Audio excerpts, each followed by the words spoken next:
Meus queridos irmãos, uma boa noite, graça e paz. Eu gostaria de convidá-los a abrirem suas Bíblias comigo na primeira carta que o apóstolo Paulo escreveu aos Coríntios, no capítulo 13. 1 Coríntios, capítulo 13, nós trataremos um pouco a respeito da importância da maturidade cristã, da importância da caridade, da importância do amor, dentro desse bloco em que o apóstolo Paulo trata acerca dos dons espirituais. Como vocês sabem, a igreja de Corinto, a época em que recebia esse documento, atravessava inúmeros problemas, e o objetivo do apóstolo Paulo ao escrever essa missiva é justamente auxiliar essa comunidade a resolver parte desse problema, se não todos eles. A época em que Paulo escrevia, os irmãos eles possuíam dificuldades acerca de como usar os dons que possuíam, e por causa disso haviam sérios problemas de relacionamento dentro da igreja. Eu quero acreditar que os conselhos que são oferecidos pelo apóstolo Paulo para tratar desses problemas, à época em que ele escrevia para a comunidade de Corinto, são importantes para, quem sabe, nos ajudar a sanar os nossos problemas da atualidade. Nós somos pessoas imperfeitas que temos a responsabilidade de perseguir uma perfeição, porque é dessa forma que a palavra de Deus nos assevera. Nós precisamos almejar crescer até que finalmente alcancemos a plena estatura de pessoas perfeitas em Cristo. Sabemos, todavia, que enquanto seres humanos nesse tabernáculo isso não será possível, mas isso não significa dizer que nós não tentaremos. Nós precisamos nos esforçar para cada nova manhã sermos pessoas melhores, ainda que saibamos que enquanto peregrinos e forasteiros que somos, perfeitos aqui nós nunca seremos, mas precisamos tentar. Amém? Pois bem, 1 Coríntios capítulo 13, a partir do verso 1, o Senhor nos diz: ainda que eu fale as línguas dos homens e dos anjos, se não tiver amor, serei como bronze que soa ou como símbolo que retine. Ainda que eu tenha o dom de profetizar e conheça todos os mistérios e toda a ciência, ainda que eu tenha tamanha fé a ponto de transportar os montes, se não tiver amor, nada serei. E ainda que eu distribua todos os meus bens entre os pobres, e ainda que entregue o meu próprio corpo para ser queimado, se não tiver amor, nada disso me aproveitará. O amor é paciente, é benigno. O amor não arde em ciúmes, não se ufana, não se ensoberbece, não se conduz inconvenientemente, não procura os seus próprios interesses, não se exaspera, não se ressente do mal. Não se alegra com a injustiça, mas regozija-se com a verdade. Tudo sofre, tudo crê, tudo espera, tudo suporta. O amor jamais acaba, mas havendo profecias desaparecerão, havendo línguas cessarão, havendo ciência passará. Porque em parte conhecemos e em parte profetizamos. Quando, porém, vier o que é perfeito, então o que é em parte será aniquilado. Quando eu era menino, falava como menino, sentia como menino, pensava como menino. Quando cheguei a ser homem, desisti das coisas próprias de menino. Porque agora vemos como em espelho, obscuramente. Então veremos face a face. Agora conheço em parte, então conhecerei como também sou conhecido. Agora, pois, permanecem a fé, a esperança e o amor. Esses três. Porém, o maior destes é o amor. Amém? Que Deus proponha a sua palavra ao nosso coração. Vamos orar, meus irmãos, para que o Senhor nos ajude, em nome de Jesus. Meu Deus, nós amamos profundamente o Senhor. Somos o teu povo. E o desejo do nosso coração, ó Pai, é te servirmos da melhor maneira possível. Tem misericórdia de nós, ó Deus, e permita que nós possamos guardar um bom depósito acerca desses conselhos preciosos que Paulo esteve compartilhando com a comunidade de Corinto. Que o Senhor possa nos auxiliar em nossa própria jornada, Deus, e nos oferecer as ferramentas que precisamos para servir melhor a Ti e para conviver melhor com o nosso próximo enquanto corpo místico de Cristo que é a igreja. Nos ajuda, Senhor, a sermos melhores servos, a sermos melhores adoradores. Em nome de Jesus. Amém. Pois bem, meus irmãos, Paulo inicia a sessão que trata acerca dos dons espirituais, no capítulo 12 dessa carta, enfrentando outro daqueles problemas que a igreja de Corinto, infelizmente, amargava. A igreja de Corinto, ela possuía dons, era uma igreja repleta de pessoas profundamente espirituais. Mas esses irmãos, infelizmente, não possuíam maturidade suficiente para se utilizar desses dons. Então Paulo vai escrever 3 capítulos preciosos, para ajudar essa comunidade. Em um primeiro momento, Paulo nos lembra que, assim como no passado, nós, à semelhança da igreja de Corinto, éramos conduzidos pelos ídolos mudos nos quais nós confiávamos. Agora, uma vez que somos filhos de Deus, nós passamos a ser conduzidos pelo Espírito Santo do Senhor. Paulo aqui procura nos lembrar que nós fazemos parte da mesma família, que nós servimos a um único e mesmo Senhor. Logo, nós somos todos iguais. Fazemos parte do mesmo exército, servimos ao mesmo reino. Ele diz, no capítulo 12, no verso 2, sabeis que outrora, quando éreis gentios, ou seja, estranhos às alianças da promessa, não tendo esperança e sem Deus no mundo, nessa época, nós nos deixávamos conduzir aos ídolos mudos, e nós éramos guiados por eles. Por isso, vos faço compreender que ninguém que fala pelo Espírito de Deus é capaz de afirmar anátema Jesus. É uma palavra primitiva da revista atualizada para uma pessoa que está, por exemplo, amaldiçoando Jesus. Paulo diz que todo aquele que de fato foi regenerado, recebeu o Espírito Santo e se tornou uma nova criatura, essa pessoa em sã consciência ela é incapaz de amaldiçoar o Senhor Jesus. Por outro lado, também é verdade que ninguém pode, de uma maneira cristã, genuína, dizer que Jesus é Senhor, senão pelo Espírito Santo. Portanto, essa é uma característica que nos nivela a todos. Todos nós que temos capacidade salvífica suficiente para afirmarmos a plenos pulmões que o Senhor Jesus é Senhor, nos fazemos irmãos, passamos a fazer parte do mesmo corpo, compomos a mesma família. É o que Paulo nos diz aqui.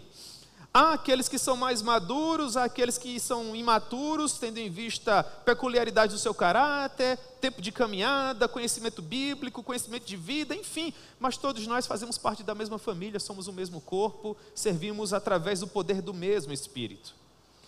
E Paulo continua trabalhando essa perspectiva que nos nivela, e em um segundo momento ele diz que, apesar dos dons serem diversos, e o mesmo Senhor é quem governa soberanamente a distribuição de todos esses dons.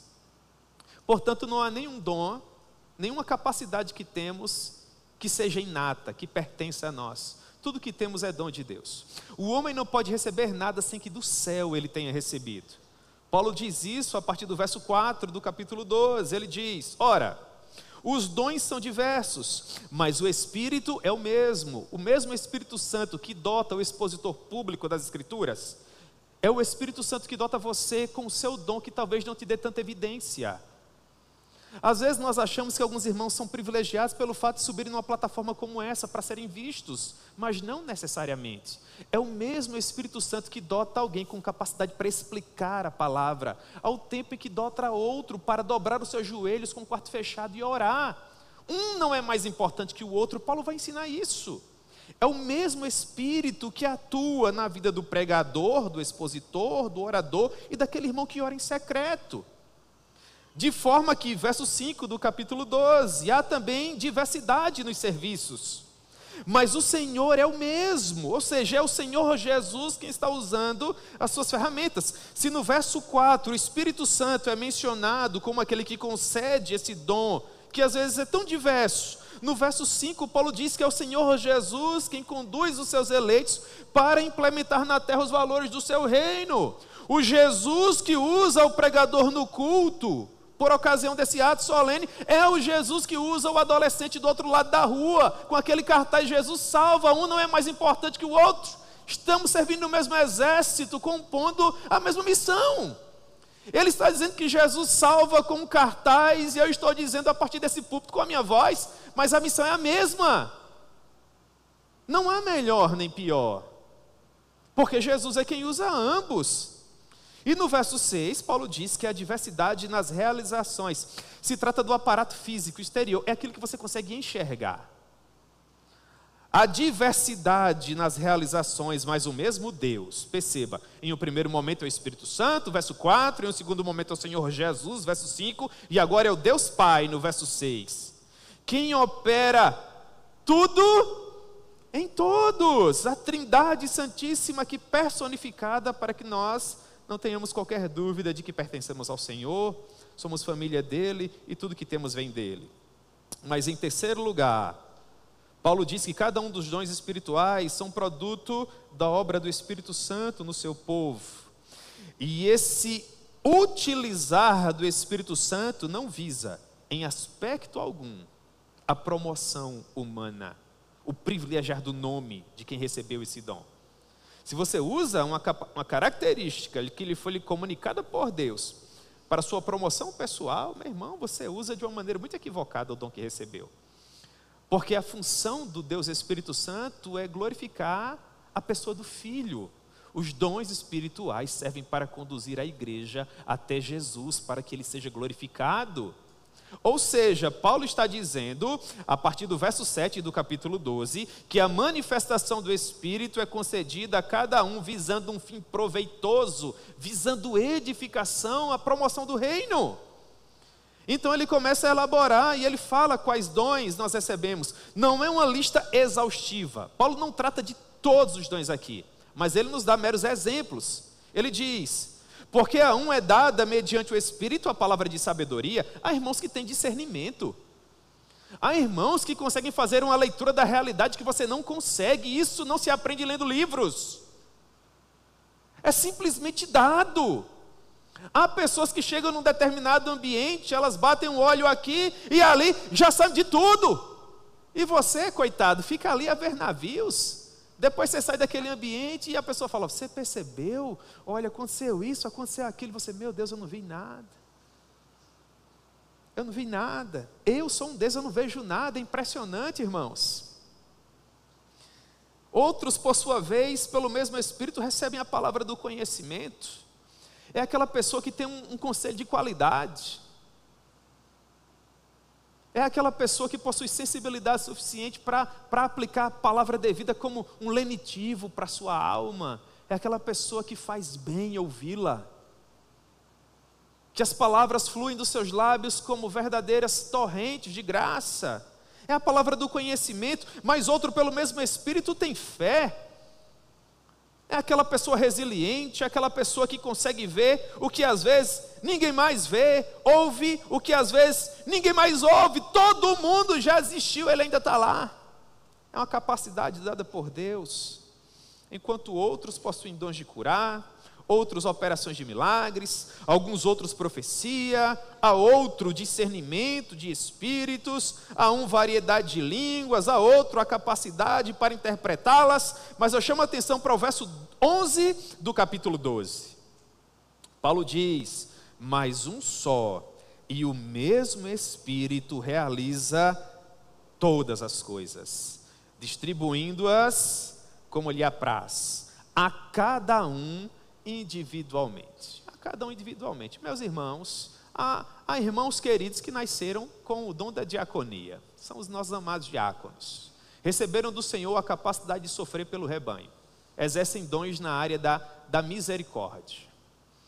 Eu já perdi a conta das vezes que às vezes eu chego para um diácono, amigo querido, homem de Deus, zeloso, e eu faço: meu irmão, vai sentar, hoje você não está na escala, né? Ele não vai sentar, meu irmão, ele ama aquela porta ali. Entendeu? Impressionante. Às vezes você fica aqui, vê um outro irmão ali em pé, você, quem é que está na escala, quem não está, senta. É do coração dele.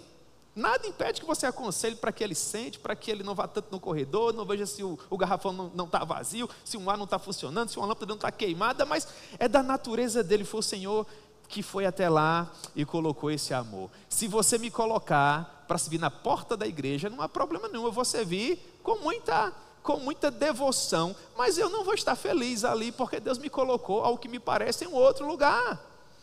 Na minha maneira de ver, enquanto diácono, ele olha para os dons de misericórdia, para os dons de serviço, e o coração dele se derrete por isso.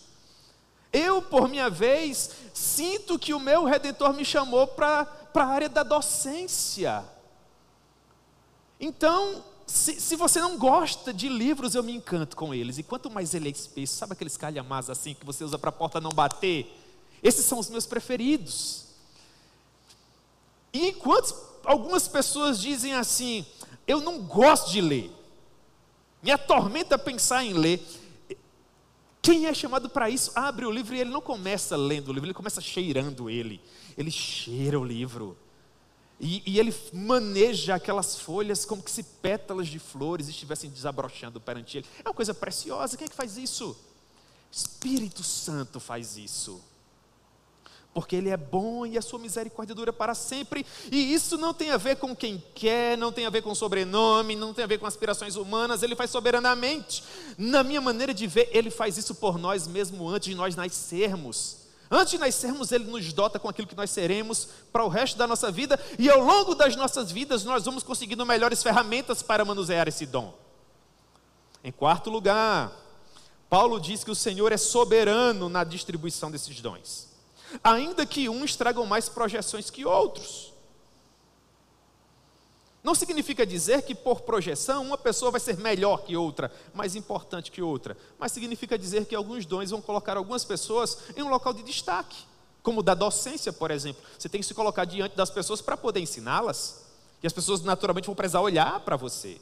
E vão conhecer você. Não significa dizer que quando você exerce um dom que não te coloca em evidência, você é inferior àquela pessoa. O Senhor Jesus nos diz no verso 12 do capítulo 12. Porque assim como o corpo é um e tem muitos membros, e todos os membros, sendo muitos, constituem um só corpo, assim também com respeito a Cristo. Verso 14, porque também o corpo não é um só membro, mas muitos. De modo que se disser o pé, porque não sou mão, não sou do corpo, nem por isso deixa de ser do corpo. E se o ouvido disser, porque não sou olho, não sou do corpo, nem por isso deixa de o ser. Às vezes nós nos ferimos na caminhada. E Deus te chamou, meu irmão, dentro do exemplo do apóstolo Paulo, para ser pé. Pense no corpo místico de Cristo. Quando você está feliz, é maravilhoso o seu pé.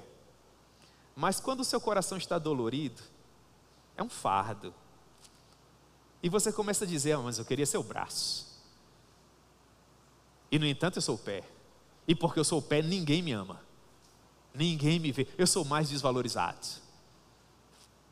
Outros, por sua vez, dentro do exemplo do apóstolo Paulo, nasceram para ser o ouvido, ou a mão, ou o antebraço, o braço, enfim. Quando você está com o coração feliz, você vive o que você nasceu para viver, despreocupadamente, mas quando o seu coração está dolorido, você acha que Deus não foi gentil com você, porque Ele te colocou em último lugar no corpo, te dando menos honra. Paulo diz isso, e ele procura trabalhar o nosso coração dolorido, dizendo no verso 19, se todos, porém, fossem um só membro, onde estaria o corpo? O certo é que há muitos membros, mas um só corpo. Quando o nosso coração volta a ter paz, nós nos alegramos só de fazer parte do corpo. Está maravilhoso, irmãos.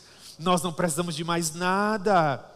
Ele diz no verso 20, o certo é que há muitos membros, mas um só corpo. Não podem os olhos dizer à mão, nós não precisamos de ti, e nem ainda a cabeça aos pés, nós não precisamos de vós. Ora, por que é que acontece assim? Verso 24, porque Deus coordenou o corpo, concedendo muito mais honra àquilo que menos tinha, para que não haja divisão no corpo, pelo contrário, cooperem os membros com igual cuidado, em favor uns dos outros, de maneira que se um membro sofre, aqui está o X da questão do verso 13, do capítulo 13, perdão.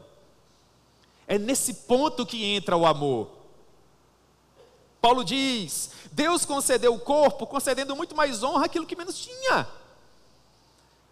Quando você se sente menos valorizado, é aí que mais Deus te ama.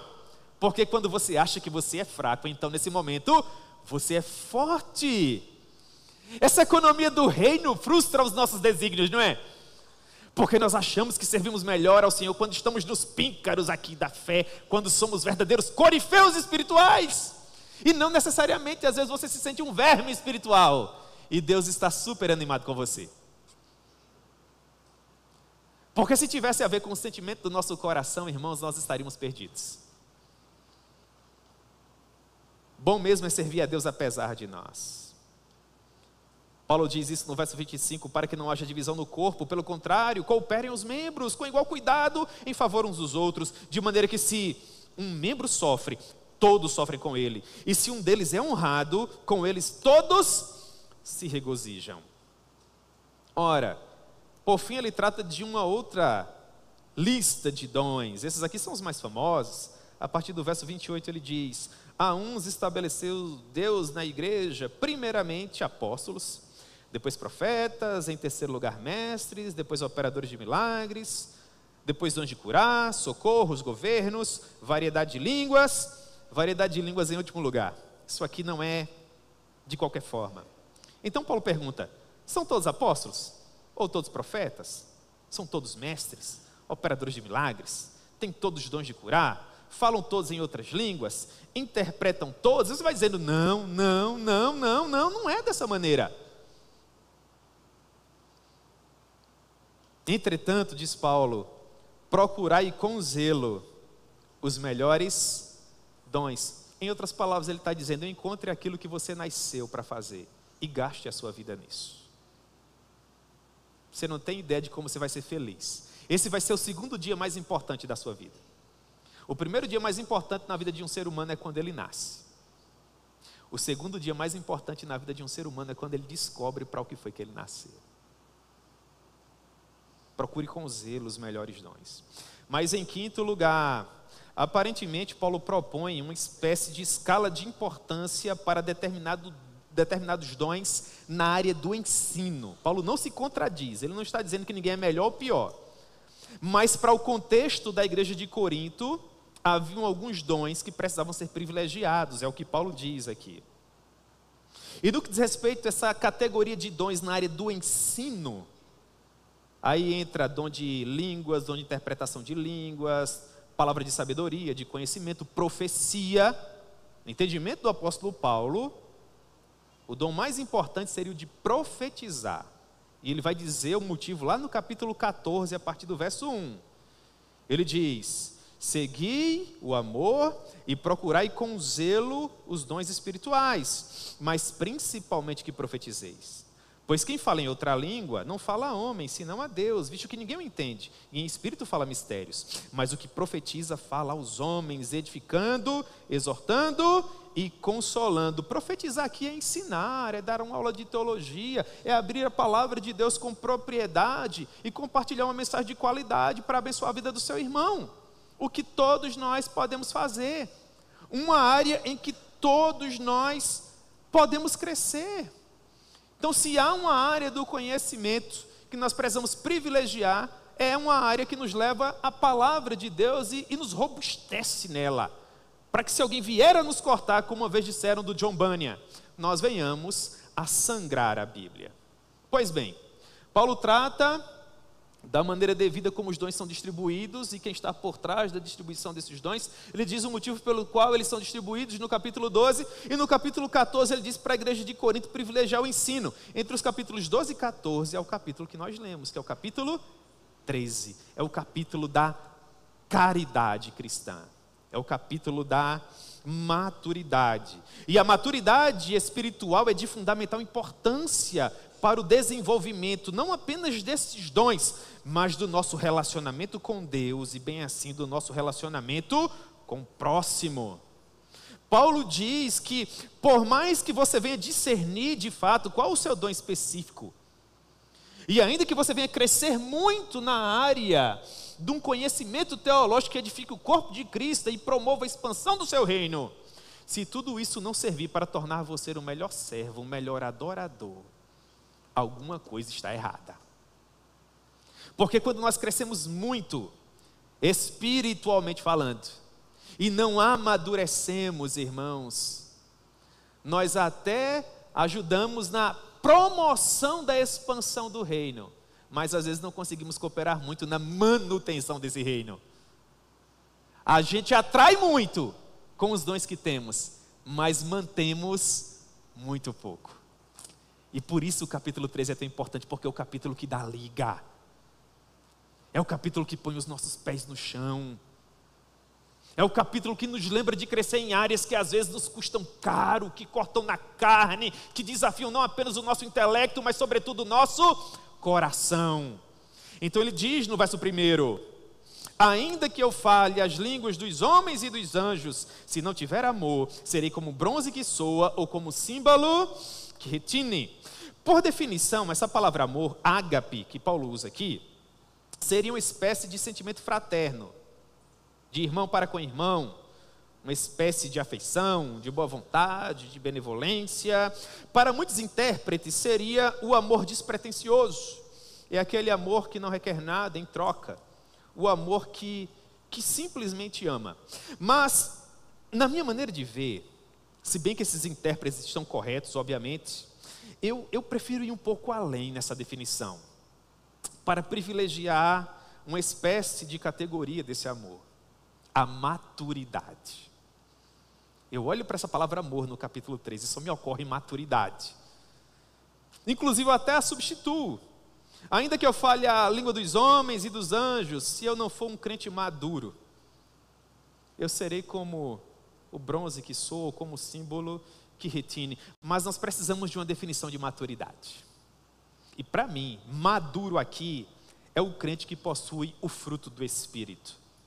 Pastor, o que é o fruto do Espírito? Paulo nos ensina isso em Gálatas capítulo 5, verso 22. Perceba que está no singular, não é? Não são os frutos, é o fruto do Espírito. Pense numa laranja, isso é um exemplo clássico. Você parte a laranja, ela é o único fruto, mas por dentro ela tem N bagos. Então, fruto é um fruto com características que lhe são peculiares. Mas o fruto do Espírito é amor, alegria, paz, longanimidade, benignidade, bondade, fidelidade, mansidão, domínio próprio. Logo, de acordo com a interpretação que faço, sempre que a palavra amor aparece nesse maravilhoso capítulo 13, nós precisamos interpretá-la como que uma espécie de uso equilibrado de cada uma das características do fruto do Espírito. Ora você precisa ser longânimo, ora precisa ser benigno, ora precisa amar, ora precisa ser bondoso, manso, ter domínio próprio, e você vai se relacionando. Isso aponta para características de um cristão maduro. Então volte mais uma vez para o verso 1. Perceba, Paulo diz: ainda que eu fale as línguas dos homens e dos anjos. Ele está fazendo uso de um recurso de comparação hiperbólica. Ele está de um extremo ao outro. Um exemplo exagerado, partindo do menor para o maior, para que você tenha a devida compreensão daquilo que ele quer ensinar. Ele diz: ainda que eu fale a língua dos homens e dos anjos. Na lista de dons elaborada pelo apóstolo Paulo no capítulo anterior, no capítulo 12, que foi a nossa introdução, o dom de línguas aparece em último lugar. Vocês lembram que eu falei na minha leitura que isso não era por acaso? Por quê? Porque o povo de Corinto simplesmente amava o dom de línguas.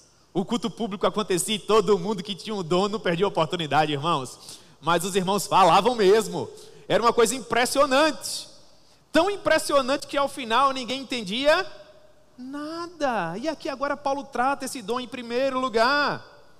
E para ilustrá-lo, Paulo vai, além da mera linguagem humana, da glossa, é o termo que ele usa, do idioma falado, do dialeto, e ele faz menção à língua dos anjos, e eu creio que isso causa um frenesi no coração do coríntio.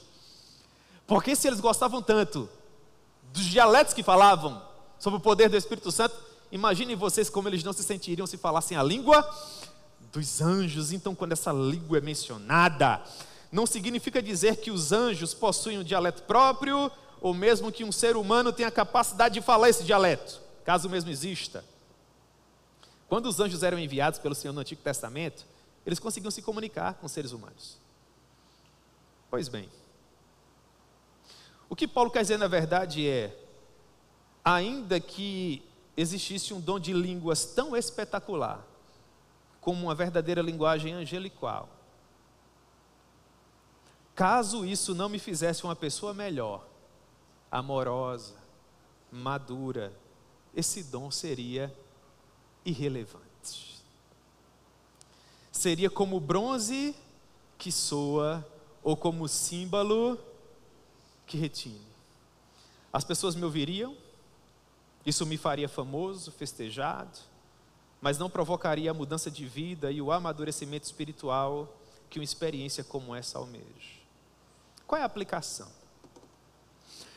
Não é incomum nós encontrarmos pessoas profundamente espirituais, que estão há muitos anos na igreja, mas que são imaturas. Elas possuem dons belíssimos, elas pregam, elas evangelizam, elas cantam como ninguém, mas elas não conseguem compartilhar a cadeira ao lado com o irmão que senta próximo. São gigantes nas disciplinas espirituais e são anões nos seus relacionamentos interpessoais.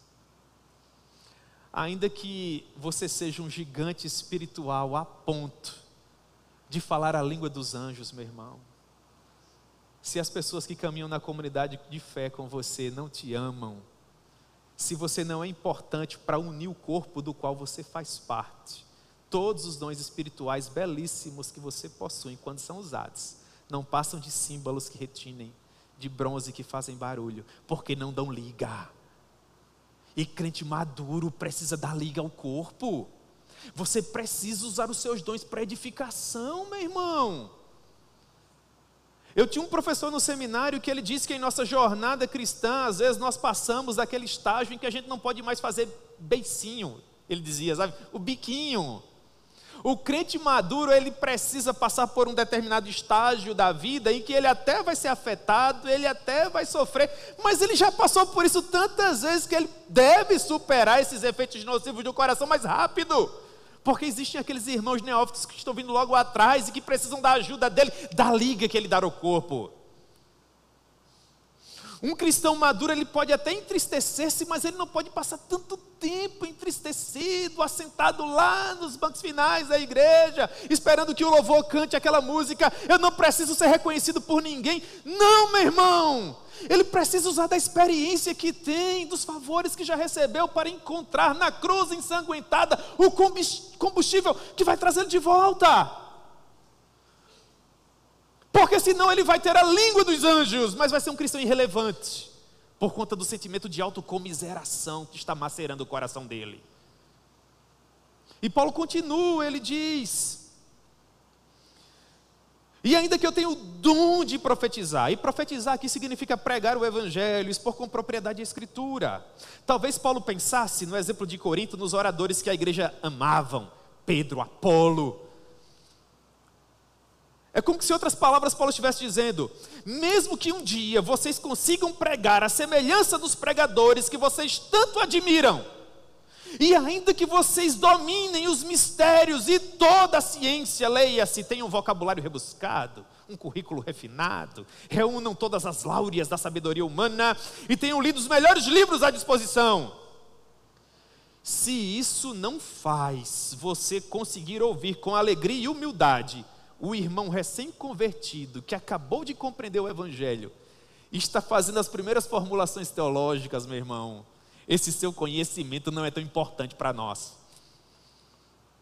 Porque você é tão soberbo, mas tão soberbo que a soberba flui pelos seus poros. Como é chato, irmãos, você conversar com alguém que sabe de tudo.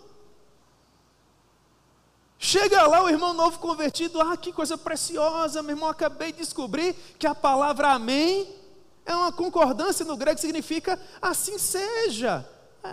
Mas você está sabendo disso agora? E você sabe o que é aleluia? E você sabe o que é maranata? E você sabe o que é Yeshua, Yamashia? E sabe qual a flexibilidade do rabo do jacaré?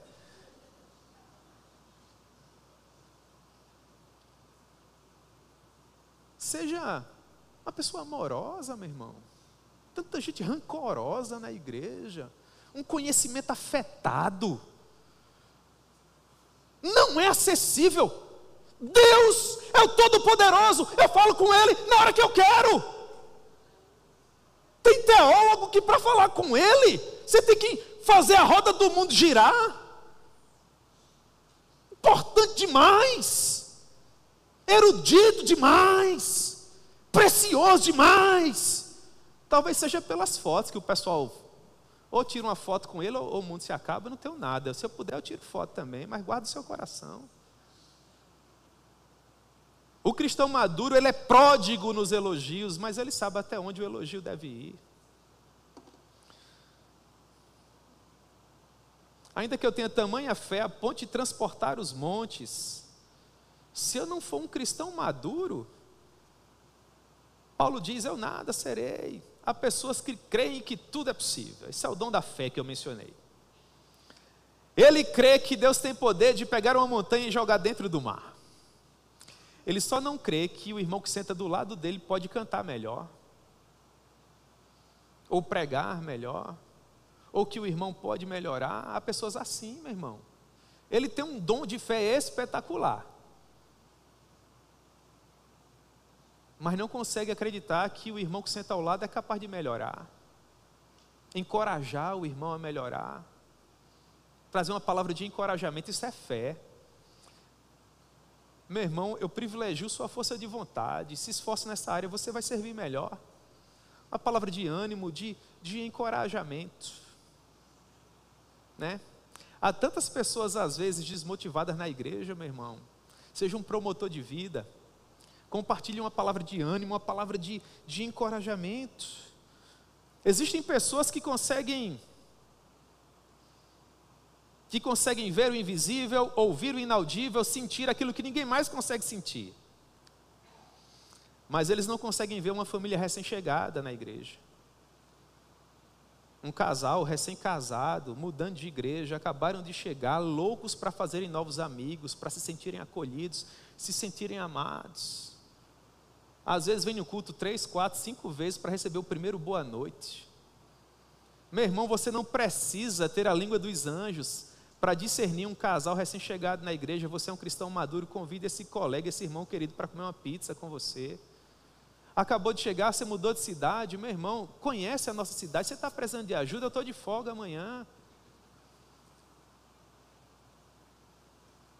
O cara acabou de chegar na igreja, tem alguma atividade na igreja, meu irmão, ó, pela manhã a gente tem um matutino, na terça tem culto de oração, é uma bênção, vem orar conosco, tem um futebol, tem um voleibol, traz o cara para perto, ajuda, meu irmão, seja uma pessoa de fé, acolhedora, madura, para a glória de Deus, para a glória de Deus, para a glória de Deus. Paulo diz, e ainda que eu distribua todos os meus bens, e ainda que eu entregue o meu próprio corpo para ser queimado, se não tiver amor, isso de nada. Agora, ele sobe o monte elevado do altruísmo. Nos lembra que as ações sociais, elas são muito importantes. Meu Deus, como elas são. Mas nós precisamos, irmãos, ter uma motivação. Talvez Paulo estivesse atacando na igreja de Corinto aquele sentimento que diz, mas olha como eu amo a obra.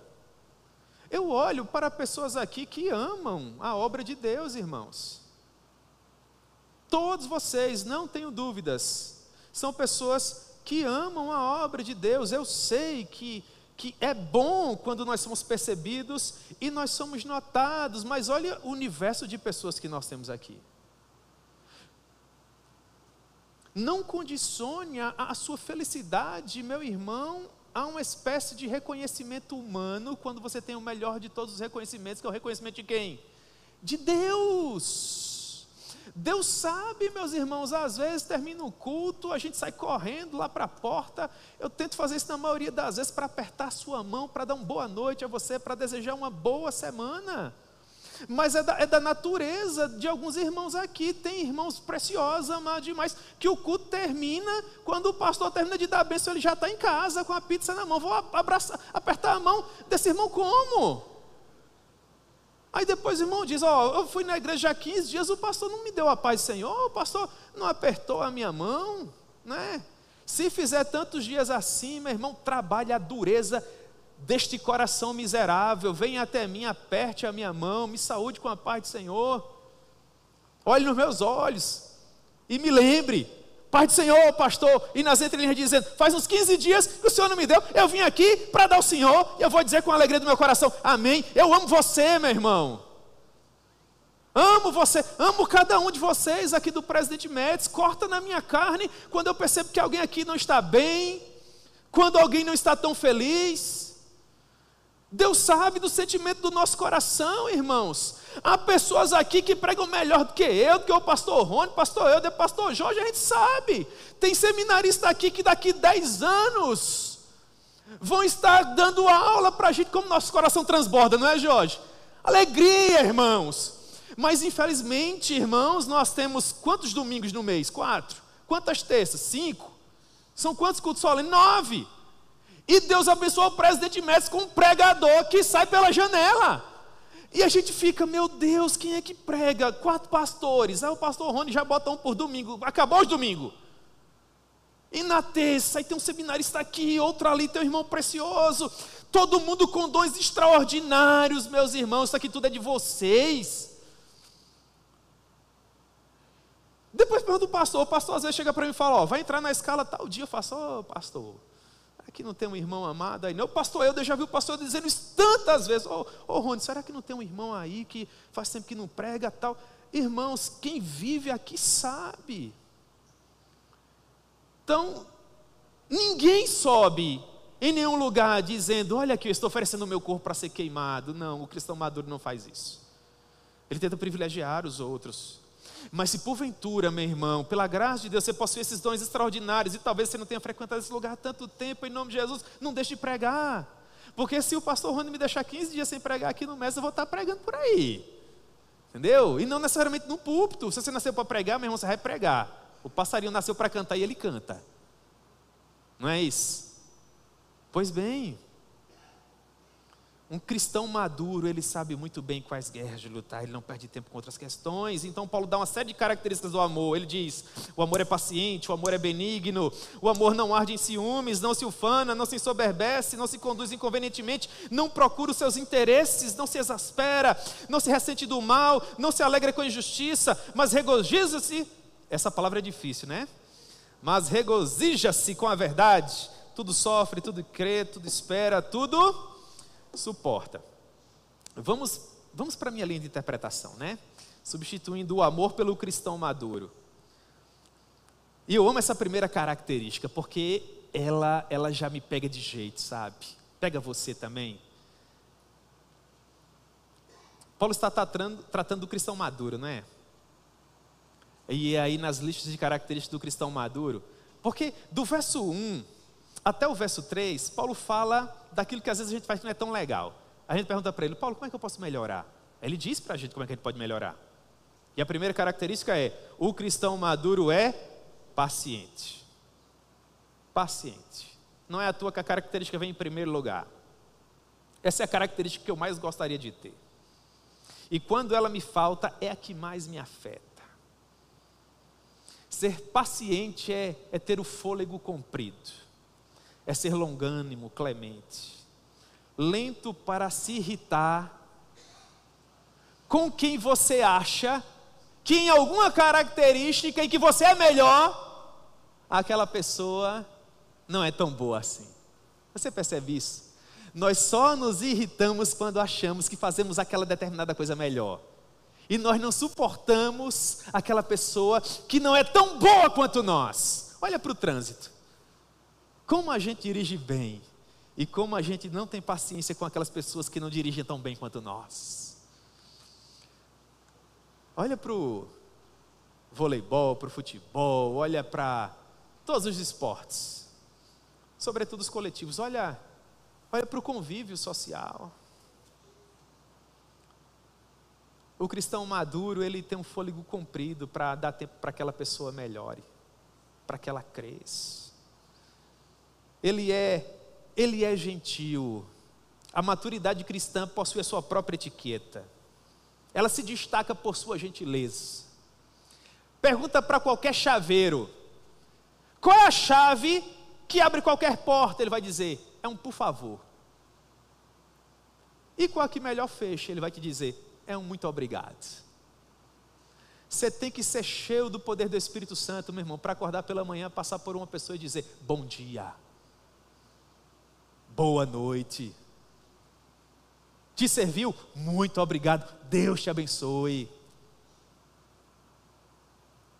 A gente pensa que ser cheio do Espírito Santo é só pregar bem, evangelizar bem, ganhar multidões. O cristão maduro não arde em ciúmes, ele sabe que o amor se basta. Não está preocupado em perder o lugar. Cristão maduro, um garoto sobe no púlpito como esse, prega bem, você está lá, glória a Deus, que coisa preciosa. Olha, vai ser Hernandes Dias Lopes daqui uns dias. Isso é bênção, irmãos. Canta bem, serve bem. Não está preocupado em perder o lugar. Que lugar, irmãos? Se eu sei que na casa do meu pai há muitas moradas. Ah, glória a Deus por isso. Dê espaço para o seu irmão.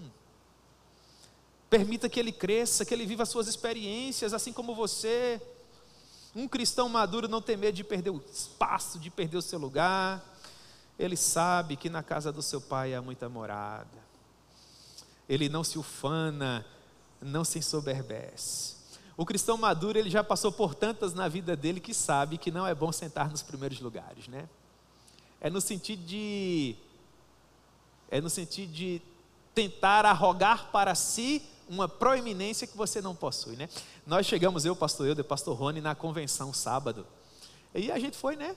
Andando, sentou nas primeiras cadeiras. Aí o pastor Euder olhou para mim e falou: aqui não é bom não.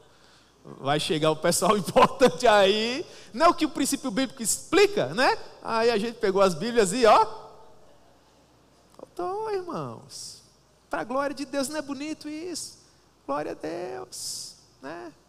Assim como Jesus disse que às vezes você senta lá atrás, o irmão quer te conceder uma honra, porque honra a quem honra, e o irmão senta um pouco aqui mais na frente. Foi o que aconteceu, né?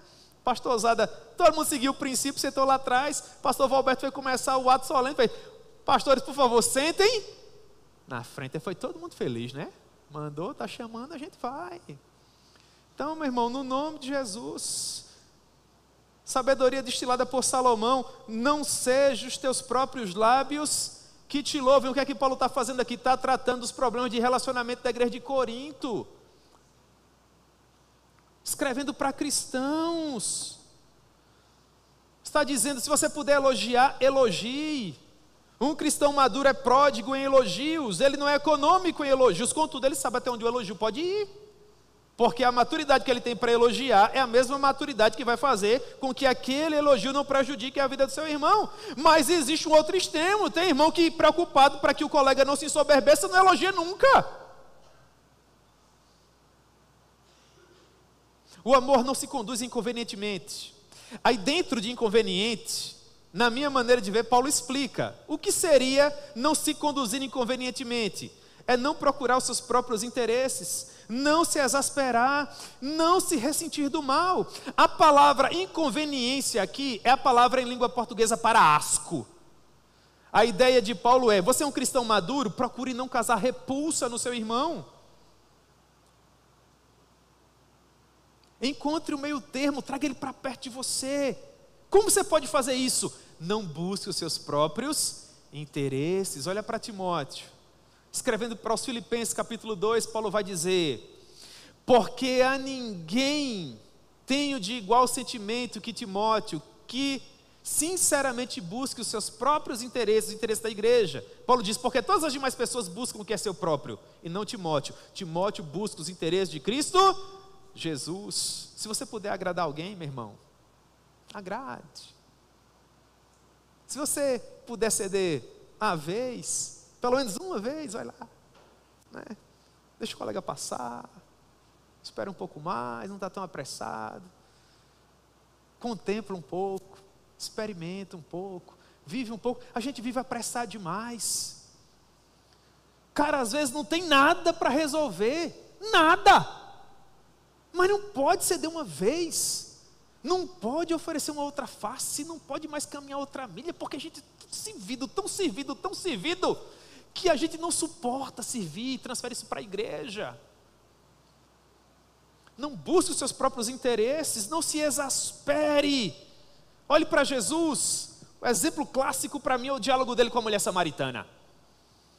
A mulher samaritana, do alto do pedestal cultural dela, olha para Jesus e diz assim: como sendo tu judeu, pedes de beber a mim, que sou uma mulher samaritana. Se Jesus fosse como eu, Jesus ia dizer: quem você pensa que é? Para falar comigo dessa maneira, que sou filho de Deus. Ora, irmãos, eu não sou ninguém e eu às vezes me comporto dessa maneira. Imagine se eu fosse Deus, não é, Maria Eduarda? Jesus não. Olha a resposta dele: mulher, se tu soubesses quem é que está falando contigo e o que eu posso fazer por você, seria você que me pediria água. E eu não te daria da mera água do poço de Jacó, mas eu te daria da água. E olha como o diálogo mudou. Salomão destilando sabedoria mais uma vez: a palavra branda desvia o furor. Não se ressente do mal. Não se ressente do mal. O exemplo para mim é Moisés. Eu gosto muito daquela passagem de Números capítulo 12. A esposa de Moisés morreu, aí ele casou de novo. Miriam não gostou. Aí Miriam chamou Arão. Ah, você viu Arão? O Moisés casou com aquela mulher. Eu não gosto daquela mulher. Ah, não gosto, ele errou. Ah, na minha opinião ele errou. Miriam achava que ninguém tinha ouvido. Sabe quem ouviu? Imaginem vocês: Deus. Aí nesse contexto o escritor vai dizer que Moisés era o homem mais manso da terra. Sabe o que é que ele está querendo dizer aqui? Que se esse assunto chegasse para Moisés, Moisés ia dizer: não, deixa para lá, a Miriam é assim mesmo, é a personalidade dela. Miriam é essa personalidade forte, né? Que diz o que pensa. Tem gente que se utiliza da personalidade forte que tem para dizer o que quer. E não é dessa maneira, irmãos. Aí Deus chama os três. Coitado de Moisés com aquele coração de parcimônia, querendo resolver daquele jeito. Arão dizendo: o que é que eu estou fazendo aqui? Eu só ouvi, só balançava a cabeça, né? E Miriam: e agora? Miriam, por que foi que você falou mal do meu servo Moisés? Quando eu quero me revelar ao meu povo, eu converso com quem? Por que você não temeu falar mal do meu amigo? E Deus foi tratar com Miriam, irmãos. Não se ressinta tanto. Guarde o seu coração das raízes da amargura. Não ande tão amargurado. Ore para que Deus te conceda graça para liberar um perdão, para que você caminhe mais leve, para que você seja uma pessoa mais livre.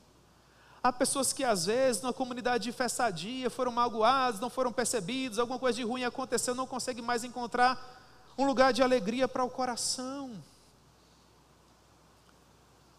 Enquanto Paulo diz que o amor tudo sofre, tudo crê, tudo espera, tudo suporta.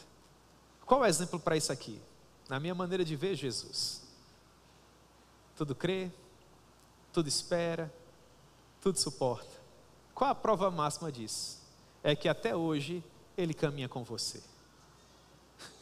Eu olho, meu irmão, para Jesus caminhando comigo e eu digo para o meu coração: de fato Ele tudo crê, tudo espera, tudo suporta, porque eu sou o mais miserável dos pecadores, que não sou digno nem de ser chamado um servo de Deus. E aqui estou eu, compartilhando do que o meu Deus tem feito na minha vida com todos vocês. Meus irmãos, esse texto requer uma maior reflexão. Eu tinha preparado mais coisas para conversar com vocês, mas hoje nós temos um ato muito solene depois da exposição pública da palavra. Eu gostaria de caminhar para o final, apenas reiterando essa ideia de maturidade, que está do verso 12 ao verso 13, os demais versos, quem sabe depois a gente explica melhor, conversa melhor. Quem sabe você pode me convidar para um café. Paulo diz, a partir do verso 11, porque quando eu era menino, falava como menino, sentia como menino, pensava como menino, mas quando cheguei a ser homem, desisti das coisas de... Paulo amadureceu. Significa dizer que ele parou de errar? Não. Significa dizer que ele amadureceu. Então ele diz, porque agora vemos como em espelho, obscuramente, mas um dia nós veremos face a face. Agora conheço em parte, mas um dia conhecerei como também sou conhecido. Um dia as coisas vão se acertar, Paulo está dizendo. Um dia aquilo que é parcial será completo. Mas enquanto esse poder que completará todas as coisas não retorna, que é o Senhor Jesus, Qual a primeira característica do amor? Paulo diz: seja paciente. Seja paciente, caminhe um pouco mais. E ele conclui dizendo: agora, pois, permanecem a fé, a esperança e o amor. Esses três. Porém, o maior destes é o amor. Na minha maneira de ver, é o amor que nos torna pessoas maduras. Maduras. Houve uma época da sua vida que o jovem Samuel era um garoto e não conseguia discernir a voz de Deus. Deus falava com ele e ele ia procurar outras pessoas, né? Mas com o passar do tempo ele aprendeu a discernir a voz do Senhor. E quando Deus dizia: Samuel, Samuel, ele dizia: fala, Senhor, porque o teu servo. Deus vai te testar na área da sua paciência. Deus vai caminhar com você na área do seu domínio próprio. Deus vai caminhar com você na sua longanimidade, na sua benignidade. E quando isso acontecer, meu irmão, diga para Deus como Samuel: quando der vontade de buzinar, de xingar, de gritar, entenda os meus de graça funcionando e diga: fala, Senhor, o Senhor quer me ensinar, não é? Fala, porque o teu servo hoje. Eu sei, irmãos, que a igreja do Presente Médici, assim como toda a igreja, não é uma igreja perfeita. Assim como eu sei que provavelmente hoje à noite entraram pessoas desmotivadas aqui, cansadas. Eu quero implorar uma coisa a você, meu irmão: encontre força em Deus, caminhe um pouco mais. Se você não está tão bem com A, se aproxima um pouquinho mais de B. Daqui a pouco você vai melhorar com A. Se você não está tão feliz com D, acontecer alguma coisa, vem aqui para C. Tem a palavra de sabedoria, discernimento, conhecimento. Ora para que Deus melhore o teu coração com D. E continua caminhando, meu irmão. Nós amamos vocês, irmãos. É um prazer amadurecer nessa caminhada de fé com vocês. Vamos amadurecer juntos, aprender juntos, crescer juntos. E no final nós vamos chegar juntos às portas douradas da Jerusalém Celestial. Amém?